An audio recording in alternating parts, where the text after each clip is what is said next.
Halo Bapak Ibu Saudara-saudari terkasih, pendengar setia Renungan Harian dimanapun Anda berada. Selamat berjumpa kembali dalam edisi Renungan hari ini.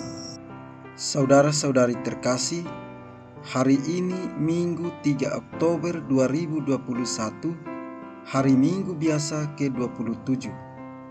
Referensi Renungan hari ini diambil dari kitab Kejadian bab 2 ayat 18 sampai dengan 24. Bacaan kedua diambil dari surat kepada orang Ibrani bab 2 ayat 9 sampai dengan 11. Dan bacaan Injil diambil dari Injil Markus bab 10 ayat 2 sampai dengan 16. Saudara-saudari terkasih, tidak setia merupakan persoalan utama umat manusia di bidang manapun ia berkarya, hidup berkeluarga, membiara, ataupun sendiri. Kita berhadapan dengan persoalan kesetiaan. Dengan waktu kita bisa molor, dengan disiplin kita bisa lalai, dengan janji kita bisa ingkar, dan dengan sesama kita bisa berbohong.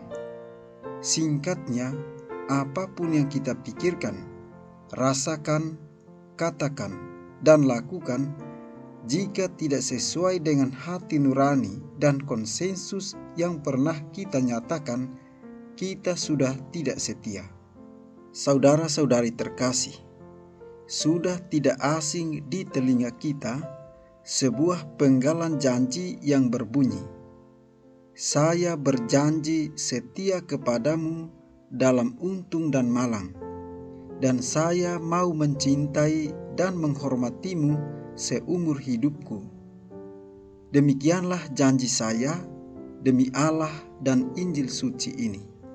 Sebuah janji yang begitu manis terucap pada waktu dua insan, laki-laki dan perempuan, mengikrarkan relasi mereka sebagai suami istri dalam sakramen perkawinan.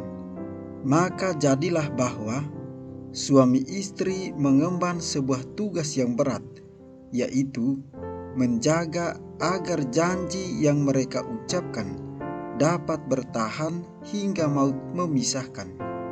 Melalui Injil hari ini, kita dihadapkan pada sebuah prinsip mendasar dalam sakramen perkawinan, yaitu apa yang telah dipersatukan Allah tidak boleh diceraikan manusia.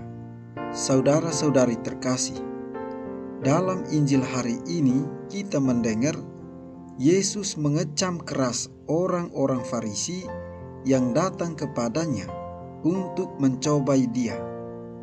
Apa sebenarnya yang terjadi? Orang-orang Farisi tahu dengan baik apa yang mereka maksud. Mereka merujuk kepada cerita dalam kitab Ulangan. Musa memang menyebut soal surat cerai, tetapi harus diperhatikan dengan baik bahwa Musa menyebutkan hal itu bukan sebagai peraturan atau hukum yang melegalkan perceraian.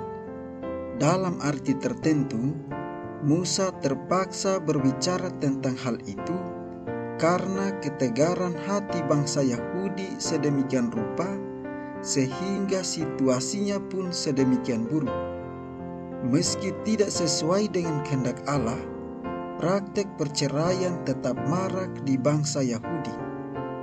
Musa terpaksa mengambil jalan tengah untuk melindungi kaum perempuan sebagai pihak yang lemah dan kalah dalam masyarakat Yahudi.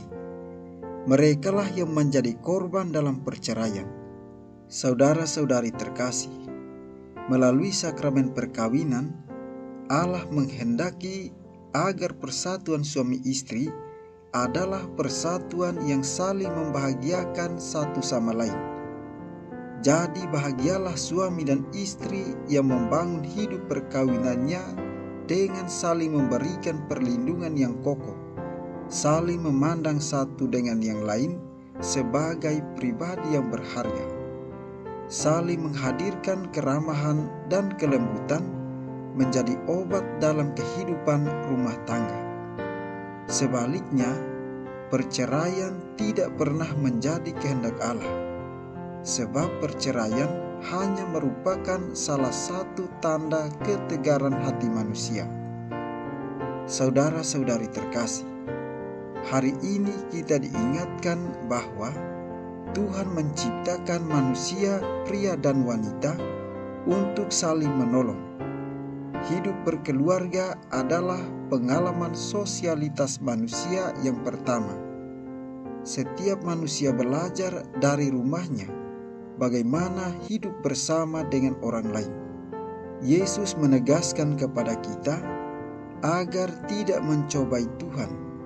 Jangan bertegar hati, jangan mencari alasan apapun yang dapat merusak. Sebaliknya, carilah apa yang dapat menyatukan, memulihkan, mendamaikan, dan menjadikan utuh kembali. Sebagai keluarga Katolik, ketika ada cobaan, ingatlah janji-janjimu. Jika belum teguh, lihatlah salib. Cobaan adalah saat yang indah untuk merintis jalan penebusan kita. Setia adalah kunci jawaban semua cobaan. Ketegaran hati adalah kunci perusaknya. Marilah kita mohon berkat dari Tuhan Yang Maha Kuasa. Kiranya Ia senantiasa memberkati kita di dalam seluruh tugas dan karya kita.